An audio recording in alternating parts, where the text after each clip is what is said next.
আসসালামু আলাইকুম রহমতুল্লাহি বারাকাতুহু।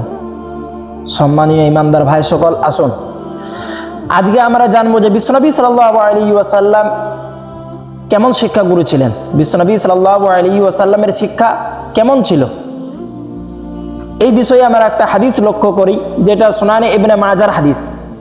সুনানে ইবনে মাজার 229 নম্বর হাদিস, যেটা হযরতে আব্দুল্লাহ ইবনে আমর রাদিয়াল্লাহু তাআলা আনহু থেকে বর্ণিত আছে।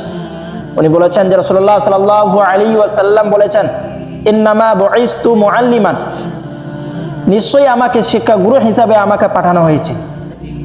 বিশ্বনবী সাল্লাল্লাহু আলাইহি ওয়াসাল্লাম বলছেন, আমাকে পৃথিবীতে পাঠানো হয়েছে শিক্ষাগুরু হিসাবে। অতএব একটা নমুনা আমরা লক্ষ্য করি, যেটা হাদিসের মধ্যে আমরা পেয়ে যাব, যেটা বুখারী শরীফের 12 নম্বর হাদিস।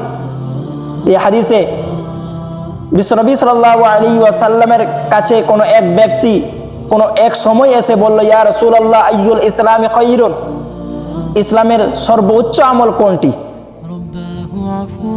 বিশ্বনবী সাল্লাল্লাহু আলাইহি ওয়াসাল্লামকে জিজ্ঞাসা করলেন, ইয়া রাসূলুল্লাহ আইয়ুল ইসলামি খায়রুন, ইসলামের সর্বোচ্চ আমল কোনটি?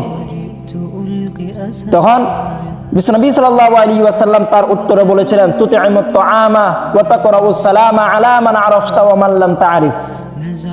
তুতি'মুত তুআমা, তুমি ক্ষুধার্তকে খানা খাওয়াবে, তুমি মানুষকে খানা খাওয়াবে।